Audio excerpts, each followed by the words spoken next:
Tangent calling. Tangent calling. Tangent calling. Tangent calling.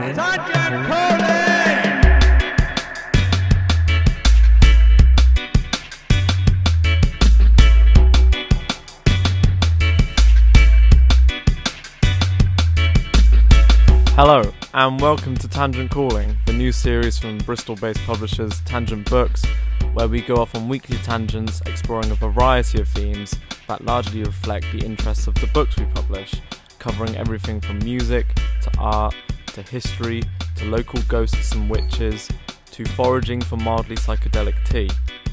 My name is Sol, and I'll be joined today by Richard Jones, founder of Tangent Books.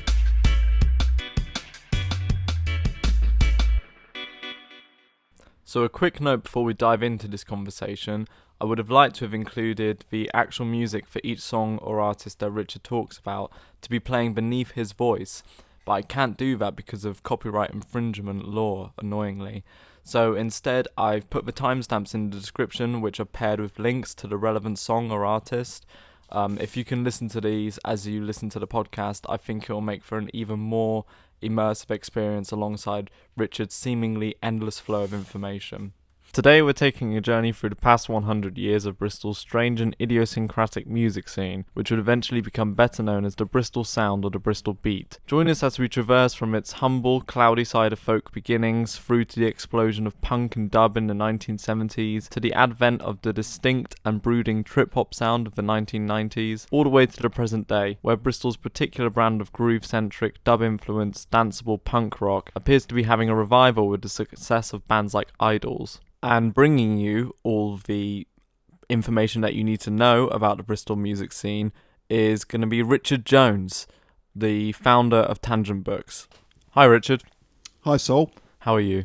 I'm very well, thank you. So if you'd just like to introduce yourself and explain, because you're quite an expert in this field. Well, thank you, Sol. That's very kind of you to say so. I must qualify that by saying it is quite a small field. But I was a journalist in the 80s and ended up working on the Bristol Evening Post and took over from James Belzy as a music editor in the mid 80s, and so I was very much writing about all of the main movers and shakers on the Bristol music scene during that time, which was kind of the time between it was post-punk, pre what we now refer to as Bristol Sound, trip hop, and also I got very involved with the Ashton Court Festival, the Bristol Community Festival, which was actually the biggest free festival in Europe. So I spent a couple of years actually programming the main stages there. So programming the bands for the main stages, played a big part in getting the dance tent introduced to Ashton Court. And then played a bit more of a backseat role as others took over. So I was one of the management committee of the Ashton Court Festival between 1986 and I think my last year was 1992. I was. It's what I did as a journalist. You find your niche, and that was my niche. Was Bristol music, which at the time was deeply unfashionable. So, Richard, you're very knowledgeable on the Bristol sound, as it were, and the Bristol music scene.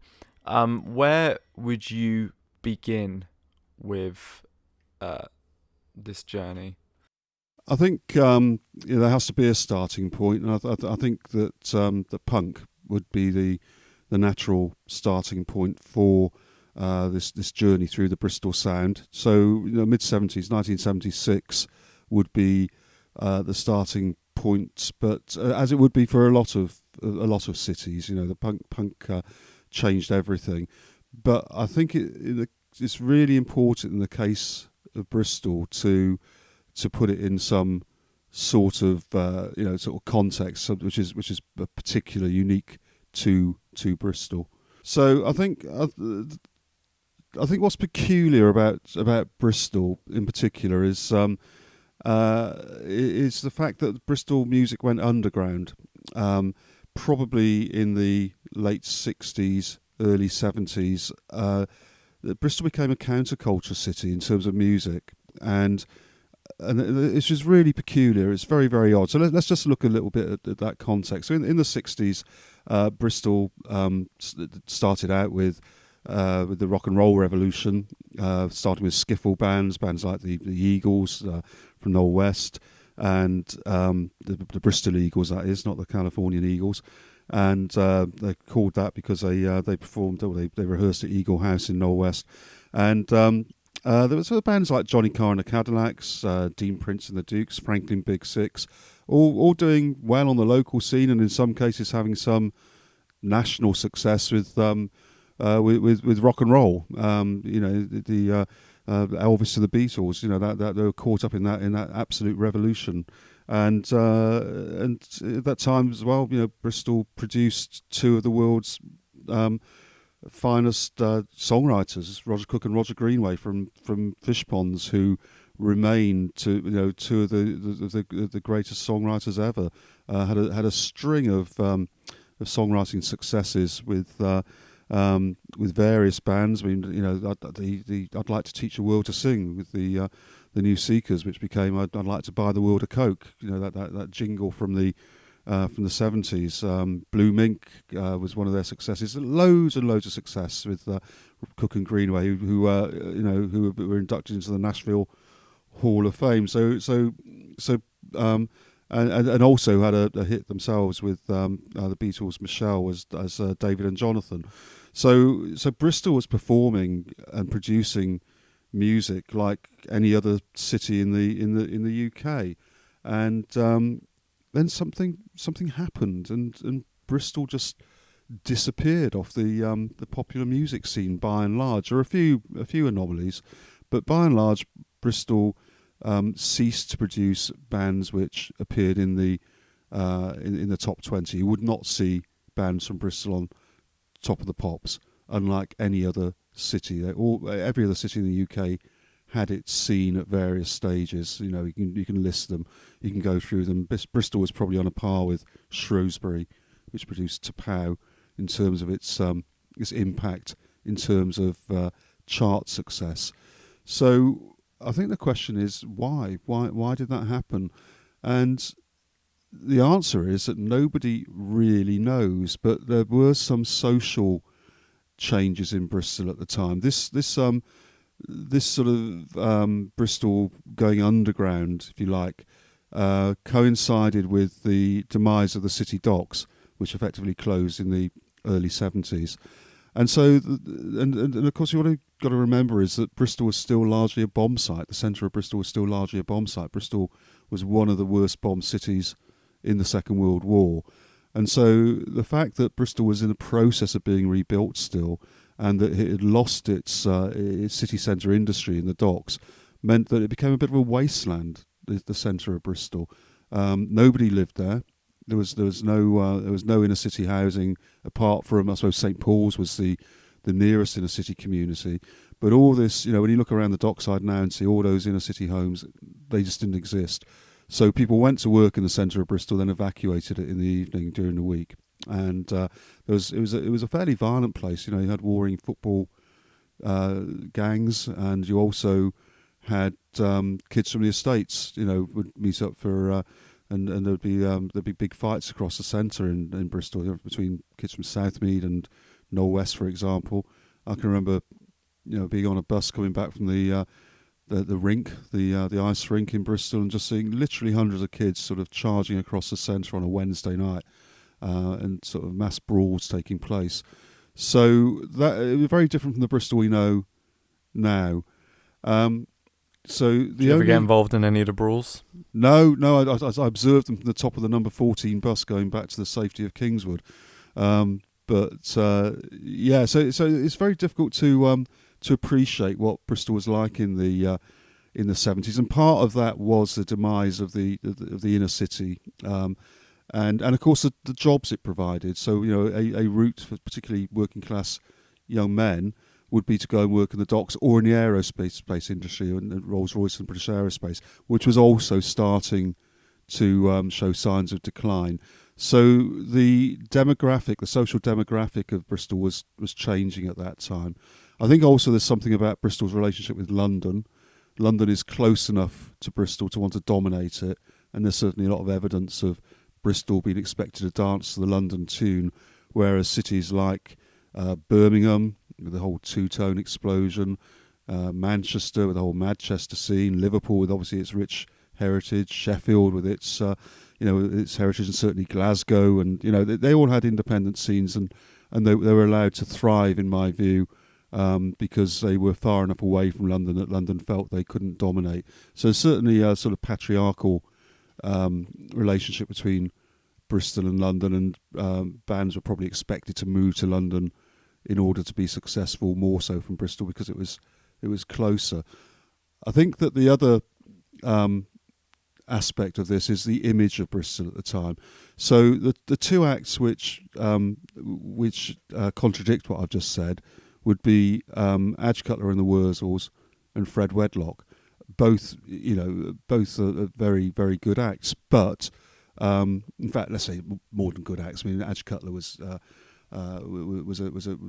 fantastic. He was a really complex character. Produced some fantastic music with the Wurzels. Sadly, died in 1974. And Fred Wedlock had a top 10 hit with "Oldest Swinger in Town" in the 70s. But both of the Wurzels and Fred Wedlock portrayed a yokel image. It wasn't an urban image at all. Yeah, for people who might not know, the Wurzels did I've Got a Brand New Combine Harvester. That was a second generation Wurzels, if you like, after Adge died. When so the original Wurzels would Drink Up the Cider was their big hit, which the Wurzels still perform. There were songs like Ferry to Glastonbury, which was a lovely song, or Twice Daily was another one of their songs. There were songs of rural life, usually involving sort of drinking cider and also just snapshots of rural life. And Adge would would collect these sort of anecdotal things. So a lot of it was when he was working at at building the Albury power station. He was working there, and he gathered these sort of little snippets from his fellow workers and give a glimpse into this sort of rural life. But he was very much associated with Bristol as well. He was from Pill, and was more associated with Nailsea. But Adge was a regular visitor in Bristol. He was actually Acker Bilk, the great clarinetist. He was actually his roadie as well. So again, there's this heritage with the sort of the jazz scene in Bristol was strong.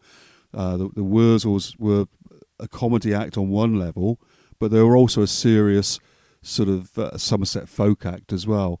Not to be dismissed. After Adge died, they became more of a cliche. There's a place for that. I'm not knocking it. But Adge Cutler was a very serious West Country chronicler of West Country folk, as indeed was Fred Wedlock. Fred Wedlock was, I believe, one of the first artists to release a record on a Bristol label. There was a thriving folk scene based around Clifton, the Troubadour Club in Clifton, and it gave rise to the Village Voice record label. And Fred was the first artist to record on the Village Voice label.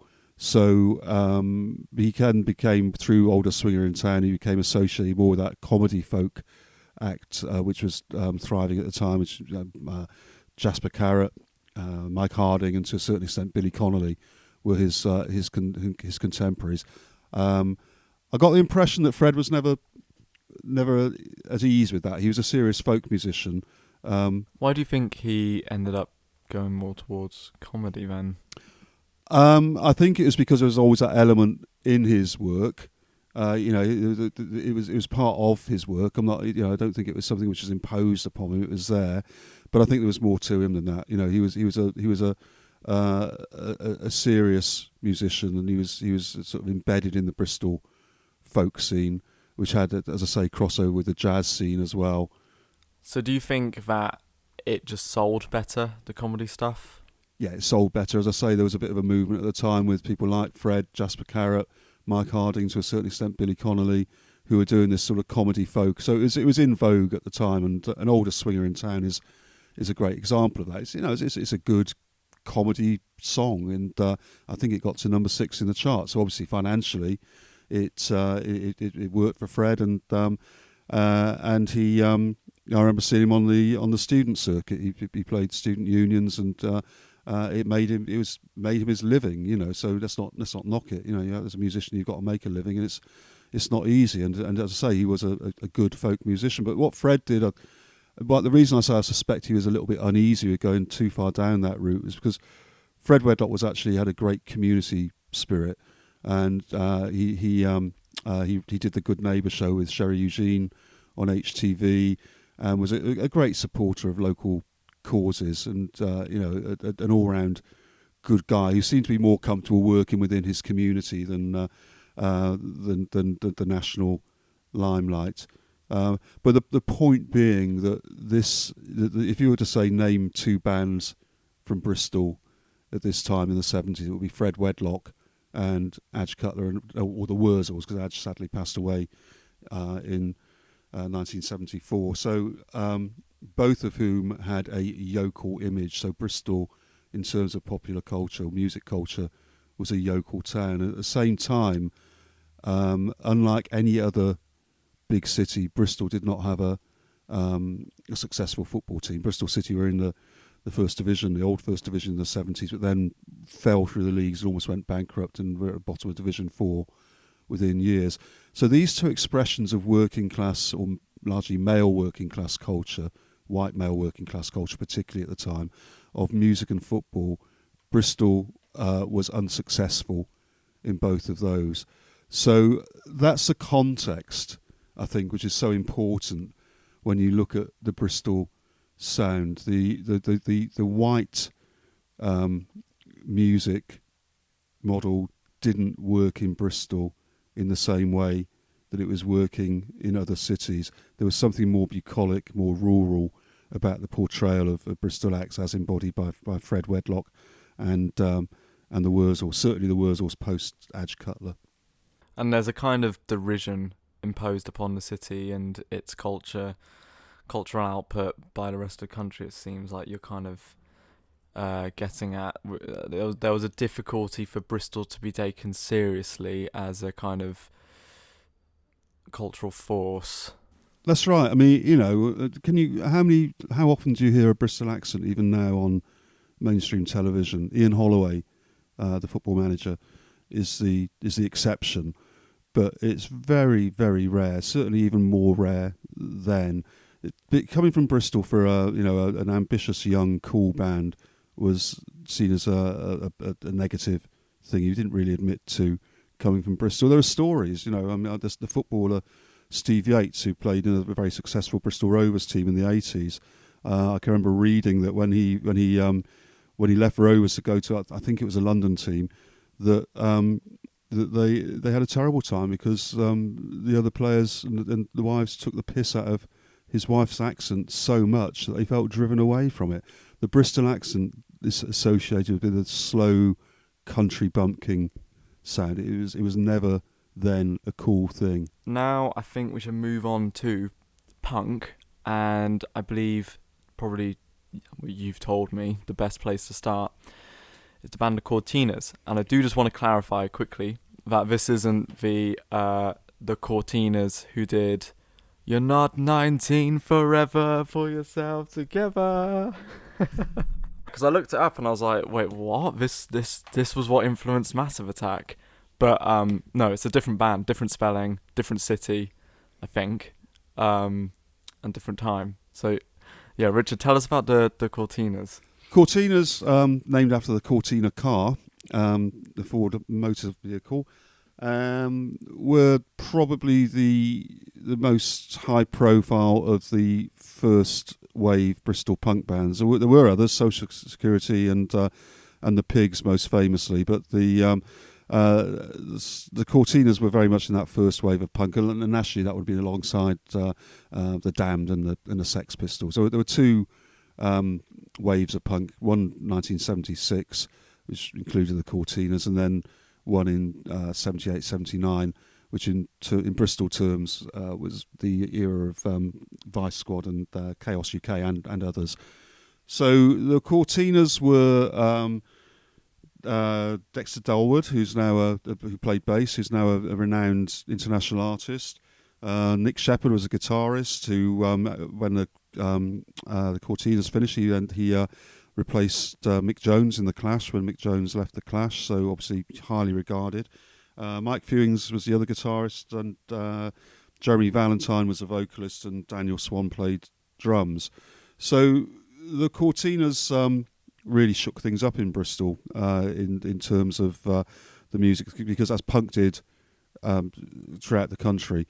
So they probably weren't as extreme punks as some of the elsewhere in the company. Maybe they were a little bit. They were middle class boys.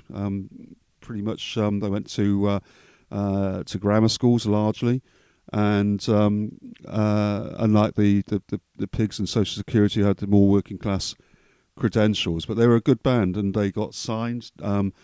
And I think it was CBS. The album bombed, and they split up. Nick went on to play in the Clash, and the rest of them went their separate ways. So I think if you're going to start anyway, it's as good a place as any to start, because very quickly after the Cortinas, you got this sort of post-punk movement in Bristol, and that's where we see the pop group, where a lot of people start their Bristol narrative with the Mark Stewart and the pop group. I think you need to go back a couple more years and give the Cortinas and those other punk pioneers their due, not just for the music but for the attitude, because this is when the DIY, more urban attitude emerged. And so we saw, this wasn't music that that your parents were going to listen to, where they would be happy listening to Fred Wedlock and Adge Cutler or Acker Bilk, the clarinetist who had one of the biggest hits ever in Stranger on the Shore in the 60s. That tune actually went to the moon. It was when the first moon landing, the astronauts took music with them, and one of those tracks which they requested was Stranger on the Shore by Acker Bilk. So again, that jazz thing in Bristol was huge. But anyway, I digress. So before we get to the pop group, I think it's probably good, because the two biggest influences on that band, which would then go on to kind of really shape the Bristol sound, I think, is probably punk and dub/reggae.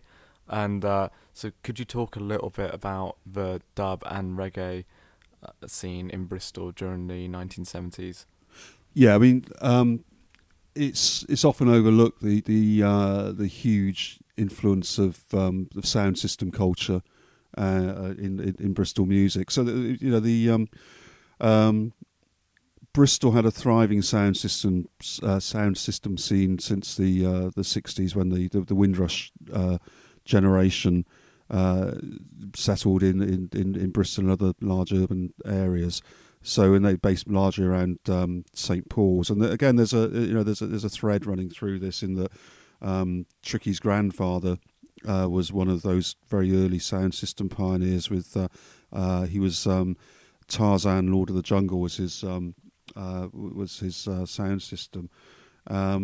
So there were blues clubs largely in St Paul's. There were several of them, such as Shady Grove, and so there was a thriving dub scene in Bristol, a vibrant, thriving dub scene, which was brought by the new Jamaican, largely in Bristol. It was Jamaica as well, as opposed to other Caribbean islands. Immigrants to Bristol, they brought this sound system culture with them: dub, reggae, ska.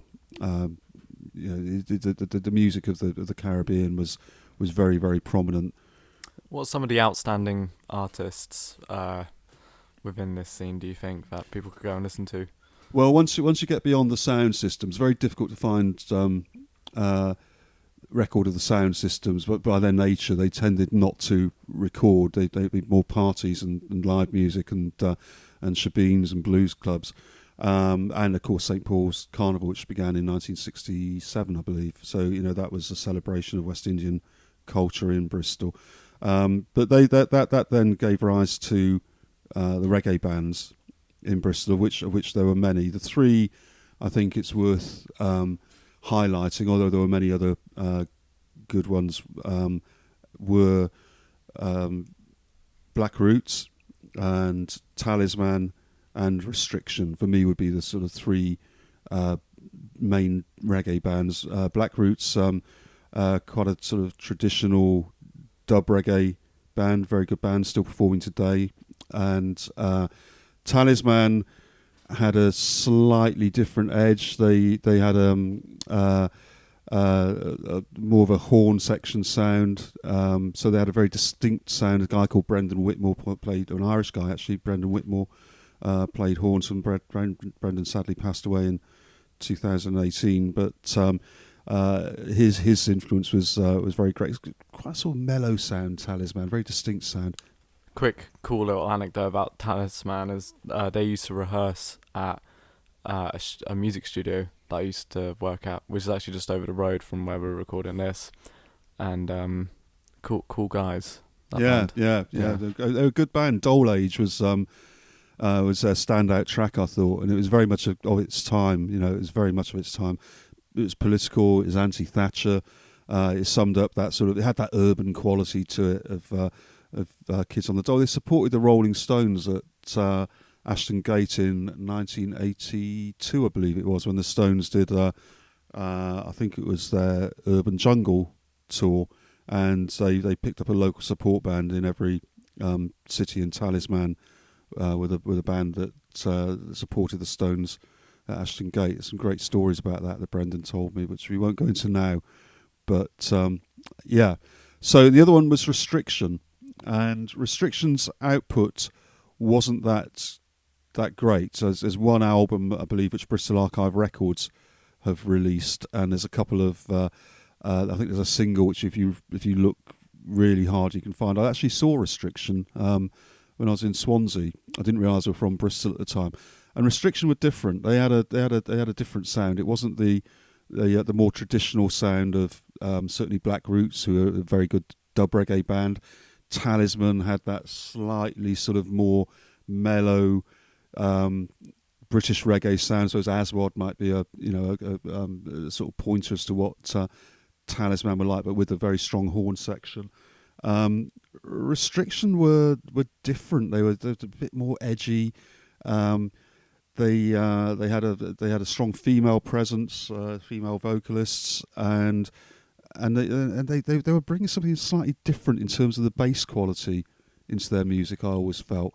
So they were kind of, and they were kids as well. They were a bit younger than the other two, and they had a sort of an energy, maybe, and maybe a bit more edge than the other two.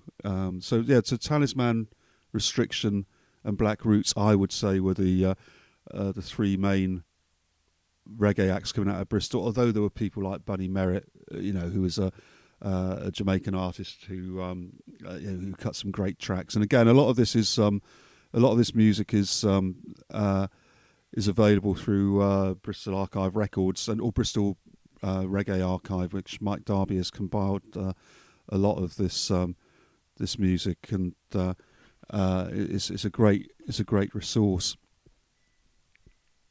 So there were people like Joshua Moses, for example, who was a great performer. Bugs Durant, a lot of, I'd say that Mike Darby at Bristol Reggae Archive has done a fantastic job in preserving this really important part of Bristol's musical heritage, both in Bristol Archive Records, but also in the Bristol Reggae Archive. And so there are various CDs and downloads available, which I would really recommend. The reggae collection, I think, is particularly good because for me it's a bit more coherent than the maybe the indie ones. There's more of a themes. There's a sound. We're already beginning to start to see a sound emerge, I think, in the reggae coming out of out of largely St Paul's at that time. So how do all of these elements come together to create something like the pop group in the late 70s?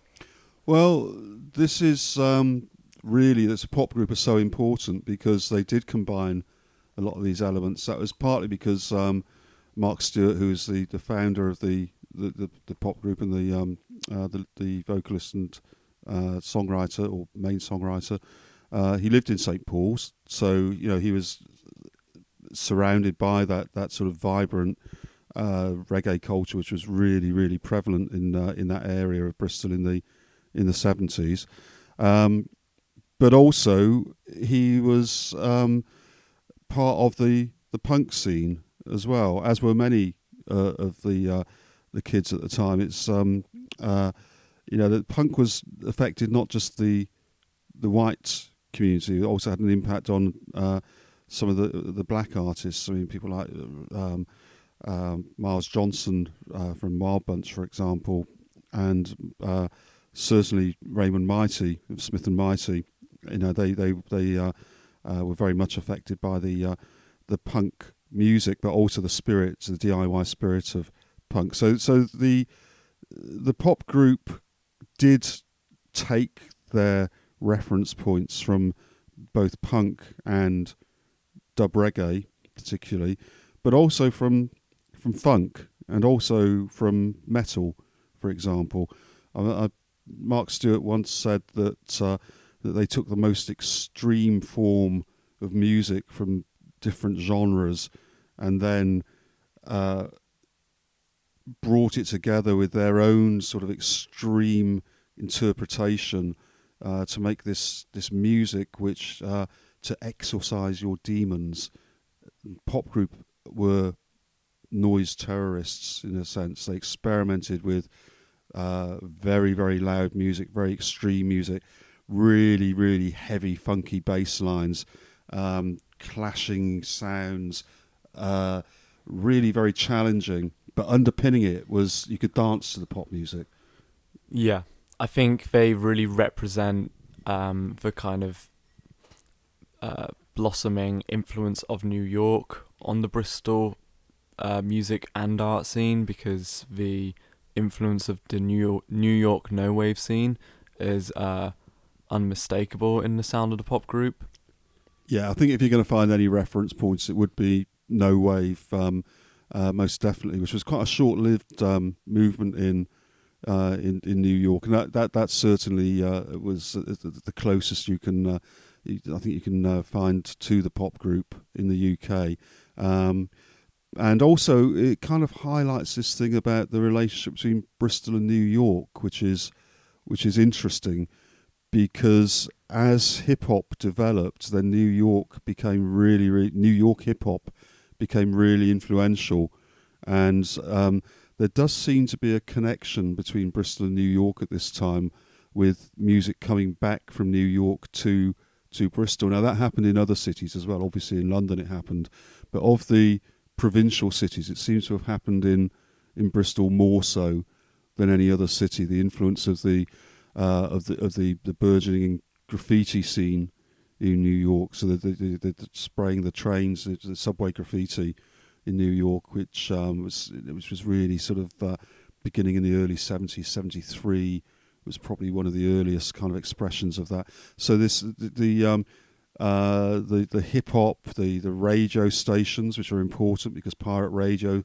started to become prevalent in Bristol at the time. So you had the art coming over with the graffiti, you had no wave, you had hip hop, and there was something going on between Bristol and New York. No one is really quite sure how that worked. Some people said it was DJs coming back over. Some people say it was as simple as some of the families in St Paul's having relatives in New York who sent the tapes or they visited. But they brought back elements of this New York culture to Bristol, and it was adopted with open arms by the Bristol kids. So you have also suggested a comparison between the pop group and Talking Heads, which further cements that New York connection. I think Frederick Jameson refers to punk, post-punk, new wave, and Talking Heads specifically as emblematic of postmodernism in music. I think the pop group also embody this postmodernist expression, maybe even more definitely than Talking Heads. And I think they also catalyse a postmodernist aesthetic that goes on to colour so much of Bristol's cultural output. The referential pastiche, the melting pot of genres, the cynicism, the irony, the irreverence. These are all things that would go on to become significant characteristics for artists like Banksy or musicians like Tricky and IDLES. The pop group are maybe the ultimate postmodernist band. Their name is ironic and cynical. Their music is a pastiche of all the popular forms of music at the time: funk, dub, disco, punk.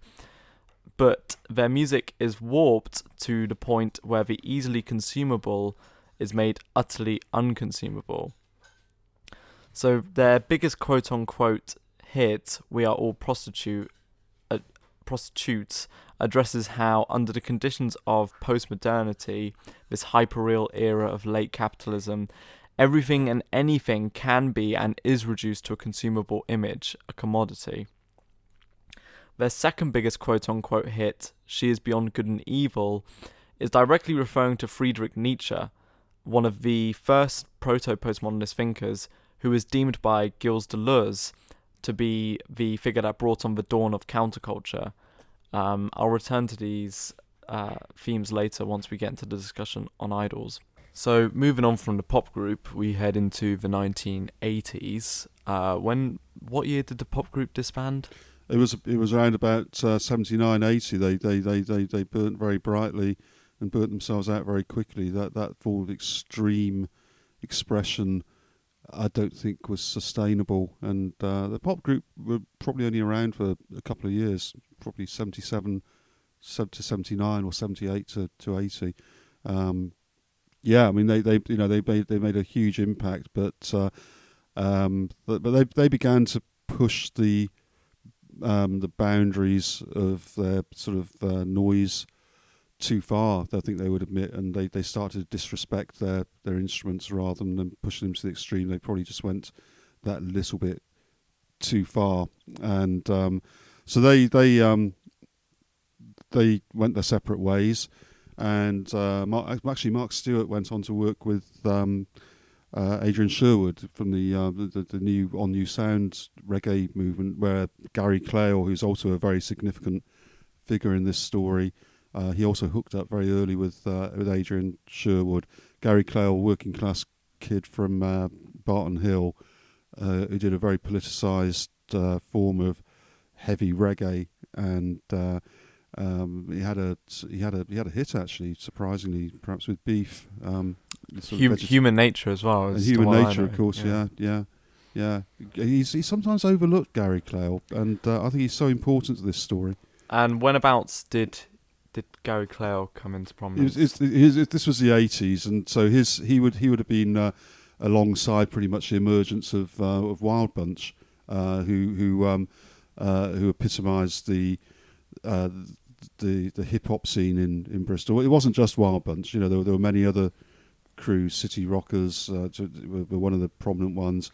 Many other crews in Bristol, but the reason that Wild Bunch are so relevant is that, well, they did certain things which changed the nature of music, largely through DJ Miles Johnson, who really, at a time when people were chasing BPM in dance music, he said, what happens if we slow everything down? And that is probably where the Bristol sound finds this kind of laid-back, mellow tone. Which is interesting to me, because Miles Johnson didn't go on to join Massive Attack. No, he didn't. So let's just focus on the on Wild Bunch for a little bit, because they are very important to this story. So Wild Bunch, the context of Wild Bunch is that after the first wave of punk, a lot of kids who'd adopted punk, including Robert Del Naja, 3D from Massive Attack, who was a huge Clash fan, punk, it was felt, was starting to become more mainstream, and the kids wanted something which was alternative and underground in the same way that, and something which had the same values of anti-establishmentism and DIY as punk. And in Bristol, that was hip hop. For not exclusively. Some of the punks went on to, particularly the more sort of white suburban punks, went on to embrace mod culture, for example, and the whole sort of punks on scooters scene of the second generation mod was very influential in Bristol. But in the urban Bristol, it is largely hip hop, which replaced the energy of punk. And in order to be a serious hip hop crew, you needed to have an MC, a DJ, break dancers, and crucially a graffiti artist. Otherwise, you wouldn't be taken really seriously. And the Wild Bunch had those elements, those four pillars of hip hop. So they had DJ Milo, Miles Johnson. They had 3D, the artist, and also an MC. They had they're associated with a breakdancing crew. One of which is actually Louis, who's a postman here at now the postman here at Paintworks, where we're recording this. In fact, he'll probably be in later on, and we can ask him about it. Yeah. So yeah, and Claude. There was Willie Wee was an MC as well, and Daddy G. So the Wild Bunch was a collective of people, but at its core were Miles Johnson, Nelly Hooper, Daddy G, Willie Wee, Claude Williams, and 3D, Robert Del Naja. And then you would have other people such as Tricky, who would drift in and out of the Wild Bunch sessions. And Wild Bunch recorded a few singles, the last of which was Friends and Countrymen on an island subsidiary. And they had quite a following in Japan. They went to Tokyo. In fact, one of the lyrics in I think it's Five Man Army is Daddy G's line is "Tokyo City's one place that we toured," and that's a direct reference to the tour of Japan, or the residency in Tokyo, which Wild Bunch undertook, is when they actually split up, because it all went horribly wrong, and Robert Del Naja returned home to the UK, and the rest of the Wild Bunch crew kind of went their separate ways before then reforming as the Wild Bunch and then becoming Massive Attack. But by the time Wild Bunch became Massive Attack, Miles had stayed in Tokyo and started to move into more of a sort of fashion kind of career, which also involved New York. So Tokyo and New York was Miles' thing. Claude went. He's kind of moved out of music actually, and was still associated with Wild Bunch and Massive Attack, but wasn't really playing an active part in the music. Nelly Hooper famously went on to team up with Jazzy B and Soul to Soul, and then so it was very much moved into that more sort of Camden, emerging Camden scene, and then went on to become one of the foremost producers in the world, producing U2, Madonna, and others, and Bjork, and among others, and then a young lad called Mushroom appeared, and so the Wild Bunch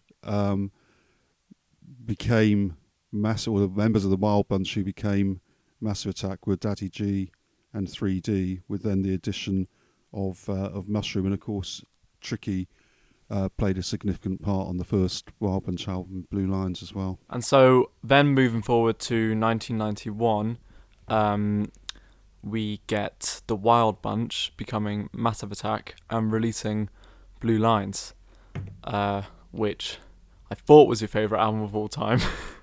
It's not. But what can you say about Blue Lines and the impact it had on the Bristol scene and your life when it came out? I think that Blue Lines is one of those very rare albums, and it was absolutely groundbreaking at the time.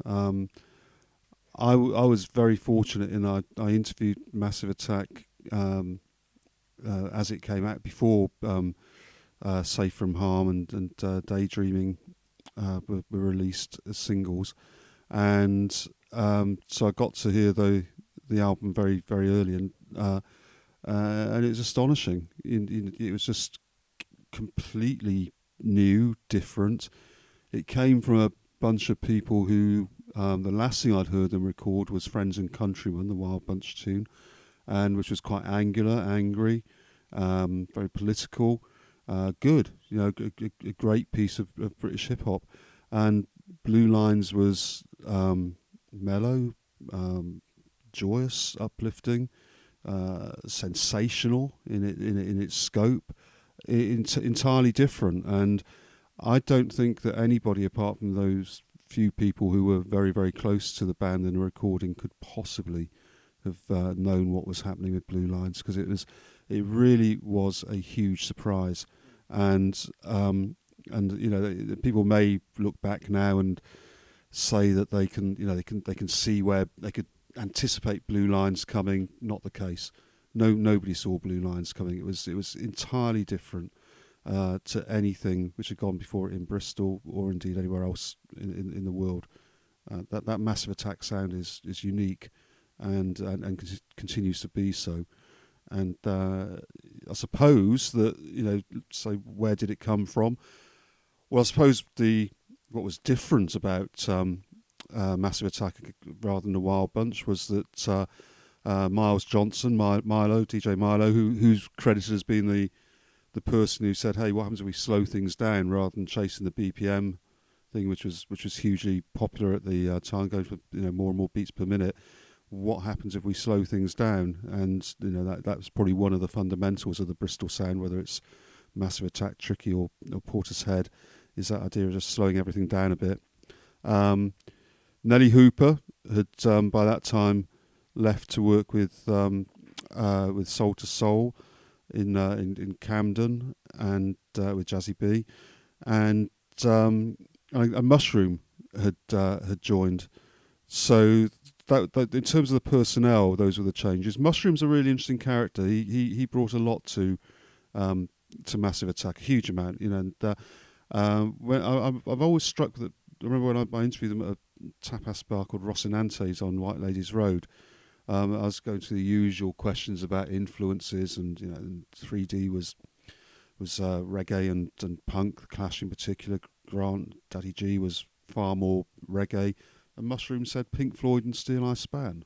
So psychedelia and a sort of folk rock band were two of the influences he cited. But you can see it, can't you, when you look back at Blue Lines, or indeed a lot of Massive Attack's work. The influence of Mushroom is very, very strong. Indeed, the influence of all three of them. But I think he brought something which wasn't obvious.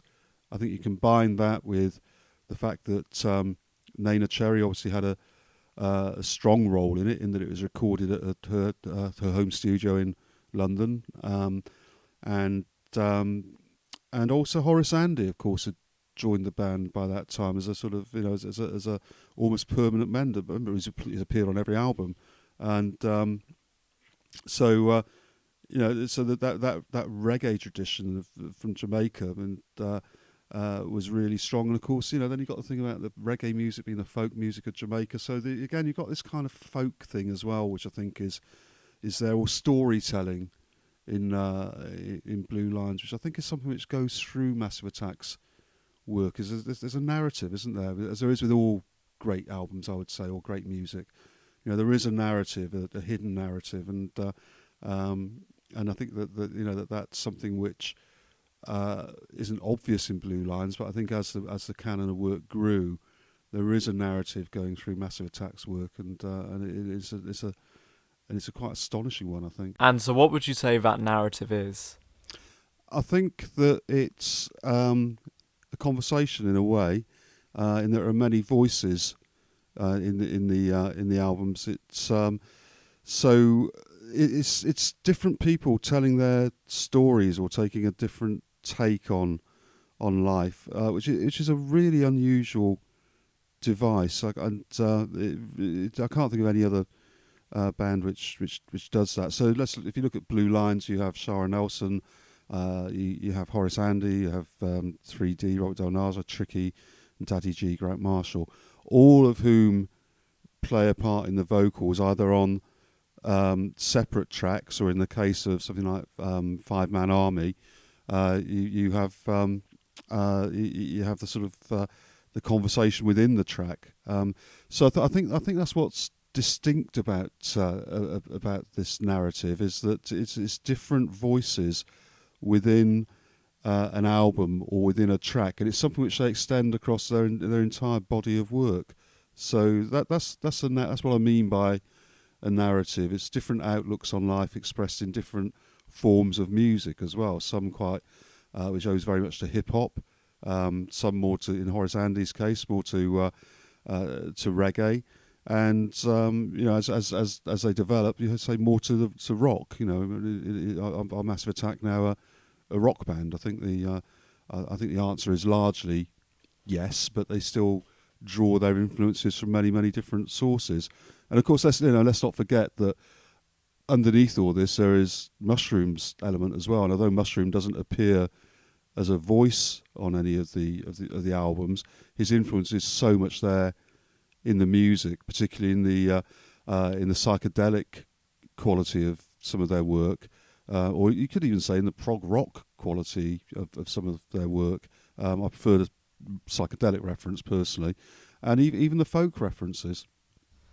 So what kind of aspect of the music do you think each member brings? If Mushroom brings to kind of proggy, psychedelic vibes, what do Daddy G and Robert Del Naja respectively bring to the table in terms of Massive Attack sound? Because it is a melting pot, isn't it, of different influences? It is a melting pot, and I think it's always you always want to look, don't you, for the references. It's a journalistic thing. You want to try and pigeonhole. I know that musicians hate that, but I think I think a lot of people find it a way of trying to work their way through a piece of work, especially something as complex as some of Massive Attack's work. So I suppose the simple answer is that that Daddy G has an encyclopedic knowledge of reggae, dub, ska, and a lot more. But he's not pigeonholed simply for that. Robert Del Naja was a punk, so he would reference a lot of that those punk influences, which aren't really that apparent in the music. But if, as we said earlier, for punk read hip hop, punk moves into hip hop, maybe there's a rawness in some of especially the earlier albums, particularly Blue Lines, but also in Heligoland as well. There's a certain rawness to some of the tracks, but also very much the Italian influence, for example, particularly on say Five Man Army, and where some of the references are to they have an Italian sort of twist to them, but Karma, Jamaica and Roma is the obvious one. So you get glimpses, don't you, into their background as well. So and Horace Andy, obviously. I mean, let's not forget Horace Andy, because Horace Andy's appeared on every single Massive Attack album. Grant, Daddy G, didn't appear on or didn't contribute to 100th Window, for example. So that you could make the case that Horace Andy has been a more consistent voice across Massive Attack's work than Grant has. Although I know Grant has been there, sort of guiding the along with Robert Del Naja the direction of the Massive Attack sound. And going back to this kind of folk theme that seems to have been running through this entire podcast, going back to the very conception of Bristol music as folk music, there is something very folky in Massive Attack's narrative as you perceive it. All these different voices coming in and sharing their stories.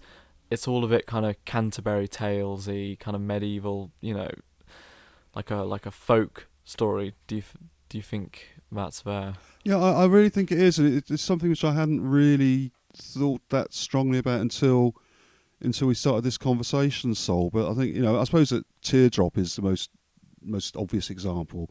mean, Teardrop to me, I've always felt like it's a folk song, partly because of Liz Fraser's vocals and partly because of the opening refrain, if you like, the repetition. There's a strong case to be made for reggae being the folk music of Jamaica, or sharing some of the traditions of what we would regard in this country as folk music. So, in that sense, you could extend it to cover some of the reggae tracks, or the reggae influence tracks in Massive Attack's work. So that's what I mean by the folk influence. But then also, the Mushroom, for example, one of the influences he cited is Steel Eye Span, who were a folk rock band, if you like. But I think also, is hip hop a form of folk music in that storytelling sense? I think the answer is it probably is. And also, are we that surprised that a band who have their roots in hip hop continue to share the microphone in the same way that a hip hop crew would share the microphone between DJs and MCs? So I think it's there. Whether it's whether we're reading too much into it or not, I don't know. But I think there's I can certainly see the folk influences in a lot of Massive Attack work. But then again, what influences aren't in there? As you say, it's a huge melting pot of influences across genres, but also across generations. Yeah, I really agree with you. It's something that's very unique to Massive Attack, which I can't think there's much that's comparable to it. The only thing that comes to mind is some of the Kanye West albums, and the way he kind of uses collaborators and different voices on albums like My Beautiful Dark Twisted Fantasy or The Life of Pablo. But even that is kind of it's framed within the artist moniker Kanye West. Each of those voices serves as a kind of voice within Kanye's own mindscape or unconscious, whereas Massive Attack, it's not so much this kind of unconscious expression as much of it is of an individual, at least, as much as it is about community, which is something that I think is definitely unique to the group. But I can't think of anything else which is slightly comparable. But if any listeners have an idea of what might be similar, then please leave a comment or get in touch with us via the email. But I want to move ahead now to the mid to late 90s, which is where I think you really start to see the kind of quintessential distinctive Bristol sound emerge. Probably firstly in 1994 with Portishead's Dummy, and then the following year in 95 with Tricky's Max and K, and then I think 97 or 98 Massive Attack's Mezzanine came out. If I'm wrong on those dates, I'm sorry, but it's around that time. It's the mid to late 90s, and what happens is the Bristol sound suddenly realizes itself as this very dark, moody, slow, trippy, kind of bad trip, psychedelic, hip hop and dub and rock influenced music, which would get labelled trip hop. And why do you think a group like Massive Attack moved from the incredibly joyous sound of Blue Lines to the oppressive moodiness of Mezzanine? I can only think that it's the social circumstances of the time, possibly the Iraq War, I think is significant. And Robert Del Naja was very, very involved in the anti-war movement. But I think as well that that maybe it was the way that their moods developed. They set up their their label, their own label, was called Melancholic. So I mean, that gave you some idea of their mindsets. So perhaps it was a commercial decision as well as an artistic one. But I do think that the mood of the times was one of starting to see society fragments more. It was a time of Britain going to war, particularly in Iraq, and I think they captured something of the mood of the time amongst young people. And of course, you saw the emergence of other bands then taking a similar stance, if you like Radiohead most obviously. But I still find something quite uplifting about Massive Attack's music. I think, with the exception maybe of 100th Window, which I think is dark, I think that that Mezzanine is still got elements of joyfulness in it. You know, it's I find Massive Attack's music uplifting, even in its darker moments. Something like Tricky's Max and K, though, is undeniably kind of almost tortured at times, and kind of nightmarish. And I've seen someone call it Freudian, which I think is, it's definitely there. And I think also in Tricky's Max and K, the influence of the pop group is actually more recognisable, not least by the fact that Tricky and Mark Stewart were living together at the time of recording Max and K. Do you know how that ended up coming about? Well, it's I mean, Tricky lived in various squats around Bristol, and one of which was one in which it's said that was one which he lived in the same squat as Mark Stewart. Tricky was maybe still is a chaotic character. His autobiography, which came out in 2019, is one of the great rock books in my or music autobiographies, in my opinion. It's really telling. It goes into great depth about particularly his formative years, his young years, and it shows a huge affection for Knoll West and the people of Knoll West and South Bristol in general. Knoll West, Hartcliffe and Totterdown in particular, where Tricky was from. But also his father's side of the family were living in St Paul's, and so again you get this connection between the largely white working class suburb of Knoll West and St Paul's. And the reason I mentioned the book is that the opening lines are something like, my first memory was when I was 4 years old and looking into my mother's coffin. His mother had committed suicide, and Tricky the body was laid out in the family home, and Tricky woke up in the middle of the night, came out of his bedroom, went into the room where his mother's body was, and climbed on a chair and looked at it in the that his experience has been dark, to say the least, and and chaotic as well.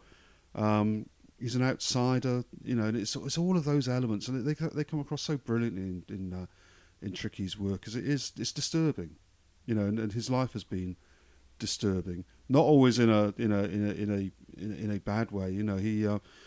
He seems to revel in friendships and life, but it's also been a fairly chaotic life, and that comes across very, very strongly in all his work. But I think most so in Max and K, which I think is one of is a truly great album.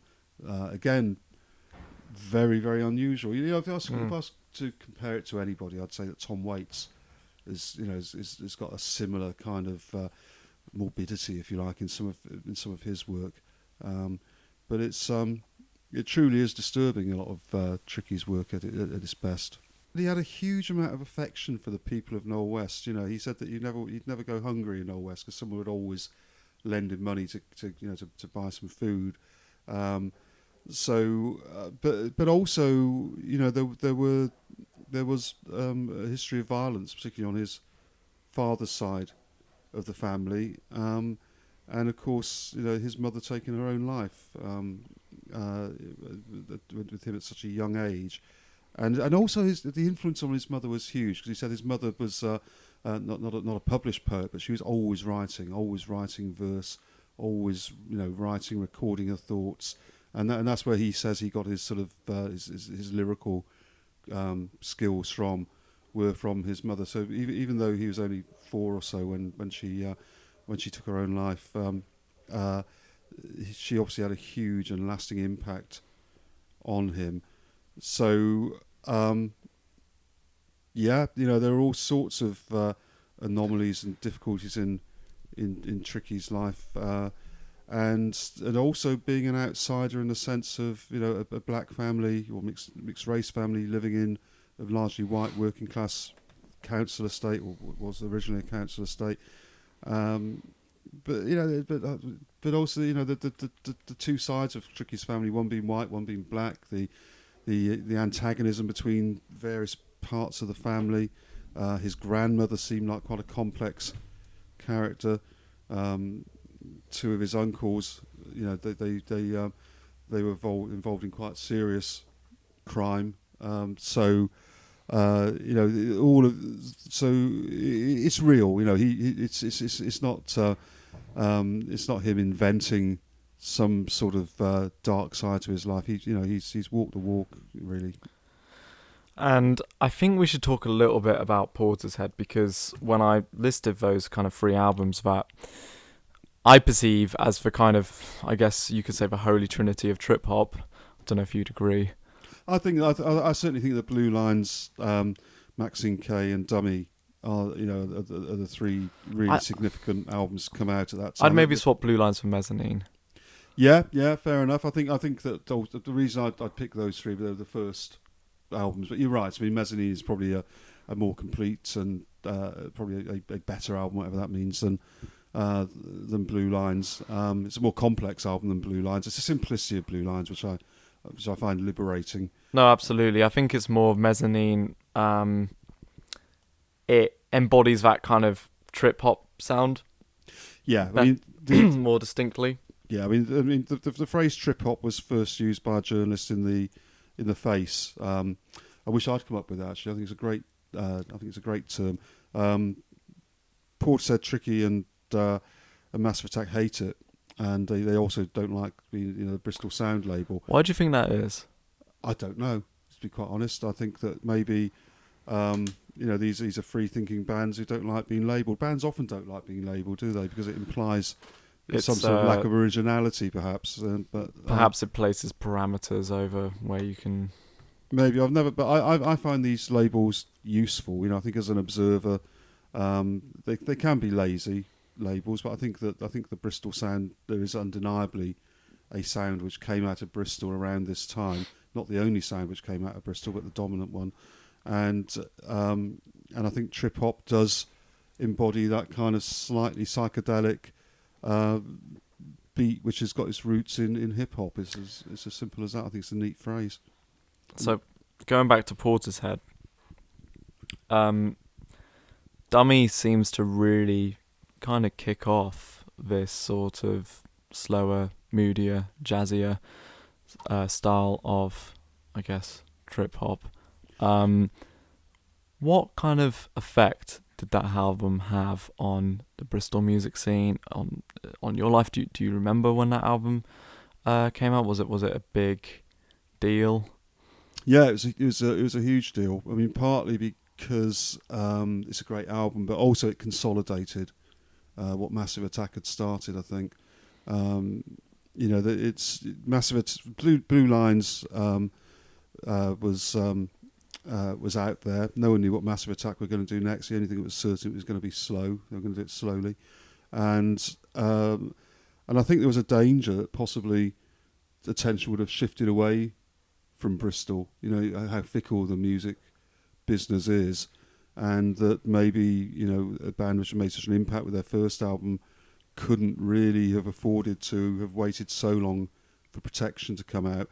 But I think what Dummy did was to reinforce that view that there was something distinct and interesting coming out of Bristol, and then the Maxine K further reinforced that. So I think that those two albums did a lot of good for Massive Attack as well. And I think what Dummy or what Portishead also did was that they brought the Bristol jazz community into the equation as well, because Adrian Utley was very, very much at the very core of Bristol's jazz scene. I saw him play the Albert Inn in Bedminster many times when Ian Storer, the landlord there, was he made the Albert one of the country's leading jazz venues. The sort of acts they got there was incredible for a small pub in Bedminster, and Adrian Utley was very much part of that scene. So I think that I think it's important, isn't it, that that when if there is such a thing as a Bristol sound, it actually genuinely reflects what's going on in the city. And I think that for that reason alone, that suddenly the jazz tradition from Bristol was represented through Adrian, and of course you then had Beth as well. The most remarkable voice, and also again, there's a strange folkiness about it again, isn't there? Just through the course of this conversation, we've probably talked more about folk than we have about punk or rock. So maybe it's this storytelling influence again, which is there. I mean, and of course the desperate sadness of Portishead's music. It really is crushingly sad, isn't it? And the spaghetti western influences. It's a wonderful soundscape. It really is. I mean, yeah, there's just so much to get into with all three of these bands, and I think I know we will be doing episodes in the future, probably on each of them, especially Massive Attack. We'll probably be delving into the Melissa Shamam book, Massive Attack, Out of the Comfort Zone, which is published by Tangent. And but for now, I want to move ahead to the contemporary Bristol music scene. And I spoke at the beginning about how punk seems to be having a bit of a revival with the success of the band IDLES. And from what we've been talking about this whole, time about the influence of folk and hip-hop and punk, all three of these things can be perceived in IDLES, I think, and you think. I think the influence on hip-hop is huge. I mean, Joe Talbot has said that grime is his biggest source of inspiration. And the guitarist Mark Bowen has said that Kanye West's Yeezus was a massive influence on the new album Ultra Mono. But you perceive a folk influence as well, which I haven't heard them explicitly talk about, but I think is definitely there in the music.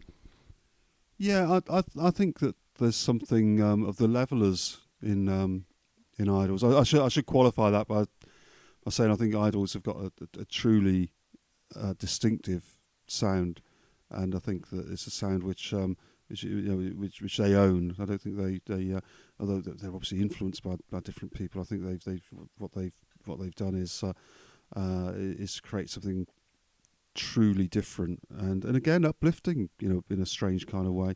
But I just see in some of the refrains and the repetition something which goes back to folk or even sea shanties in a way, But again, that very strong storytelling tradition, and they say they're not a punk band, but that's the easy reference point, isn't it? But what we shouldn't get too hung up, I think, with definitions and genres. I think what IDLES are a hugely energetic, creative, original band who have got a fan base who seem to have formed a genuine community around the band and the music, and it's an astonishing thing. I can't think of many bands again who've where the fans actually almost have that degree of ownership, if you like, or of the band, well, not ownership, but of community with the band. I don't know if you can think of similar examples, Sol. Not really, to be honest. IDLES really have kind of cultivated this, this thing around them that I can't equate to any other kind of band that's operating in the kind of rock sphere, the kind of indie rock sphere right now. I just don't think there's many on the same level as IDLES, and I do think that they continue a tradition of Bristol sound. I actually think IDLES are very similar to the pop group in their pastiche of genres: hip hop, grime, punk, even no wave. So many of their songs have an early Swans feel to them. There's also the absurd, ironic and politically charged lyrics. I think they are continuing this postmodernist approach to music that is found in Bristol's output. Referencing back to the original postmodernist music movements, punk, new wave and post-punk. And though their music is imbued with less cynicism, it is still focused on subversion, subverting your expectations for a punk band even. They are focused on dissolving the binary oppositions that fuel issues of misogyny or racism or toxic masculinity or class prejudice. The singer Joe Talbot has received criticism for sloganeering in his lyrics. I think someone said that his lyrics are like bumper stickers. I actually don't think this is the case at all. In keeping with IDLES' postmodernist aesthetic, I think what Talbot is doing is perpetuating a tradition that dates back to the aforementioned Friedrich Nietzsche, as well as Oscar Wilde. And this is to do with his usage of the aphorism. So an aphorism is a laconic observation which contains some general truth. But it is used by Nietzsche and Wilde, two forerunners of postmodernism, for subversive purposes. So Gilles Deleuze, who argued that Nietzsche represents the dawn of counterculture, largely pins Nietzsche's countercultural decodified incapacity to the prominence of aphorisms in his work.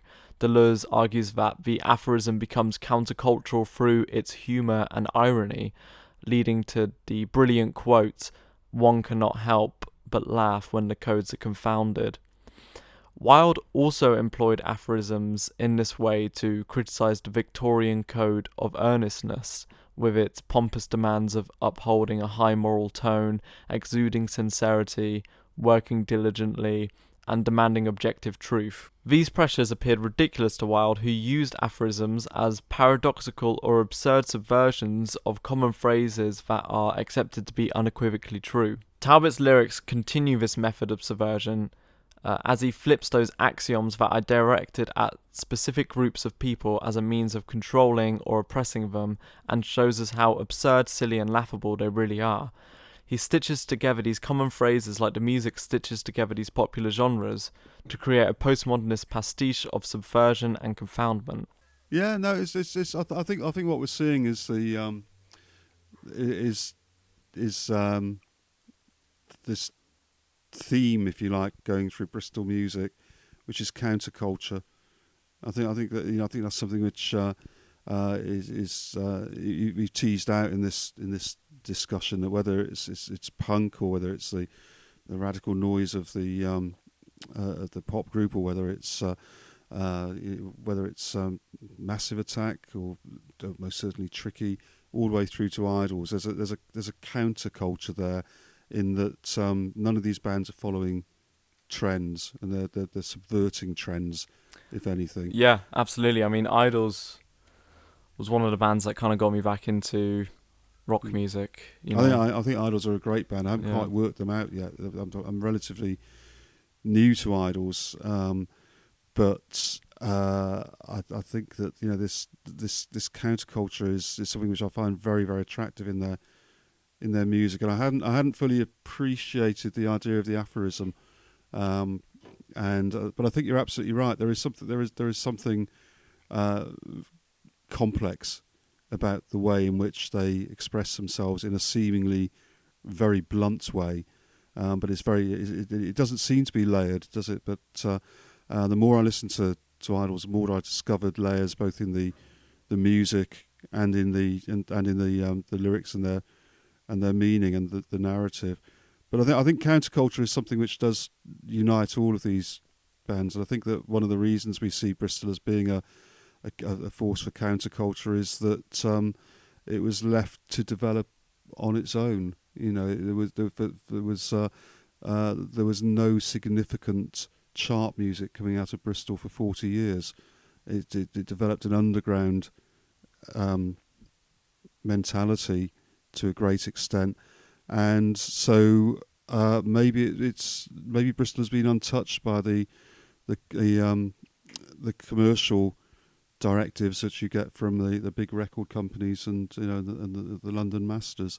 So I mean we I'm sure we'll continue this conversation, Sol, but I think that to end it on the idea of counterculture takes us pretty much full circle, because that's where we started, of course, with the with punk, which is the archetypal counterculture movement of our generation, or my generation. Okay, we're gonna wrap it up here now, unfortunately, but we will continue this conversation in the coming weeks, because there's just so much to get into. We'll probably be focusing on individual artists, I expect, and kind of delving into their discography. But in the meantime, make sure you check out the Tangent Books website, because there are plenty of books that will have so much more information on all of this stuff than we can provide. Richard, what are some examples of some of the books? Of the music books, we've got Art and Sound of the Bristol Underground, which documents that time when the graffiti artists and the hip-hop crews came together to promote the house parties, and it's a really in-depth look at the very early days of hip-hop. We've got Millis's book, Massive Attack Out of the Culture, Out of the Comfort Zone, which remarkably is probably the only in-depth book written about Massive Attack. We've got Bristol Music, 7 Decades of Sound, which is a general history of the Bristol music scene. And then we've got some books which I did with Bristol Archive Records, based on some of their collections. Bristol Boys Make More Noise, and we also have something else which I've forgotten all about. Oh, Wild Days, Beezer's incredible photographic collection of shots around about the mid '80s and the emergence of the hip hop crews. Really, very, very unusual collection of black and white photographs from those heady days. Great. So if you enjoyed what you heard, make sure you leave a review, subscribe wherever you're listening to this, and make sure to, check in on us again. Let your friends know about it if you enjoyed it. And see you next time. Signing out. Tangent calling.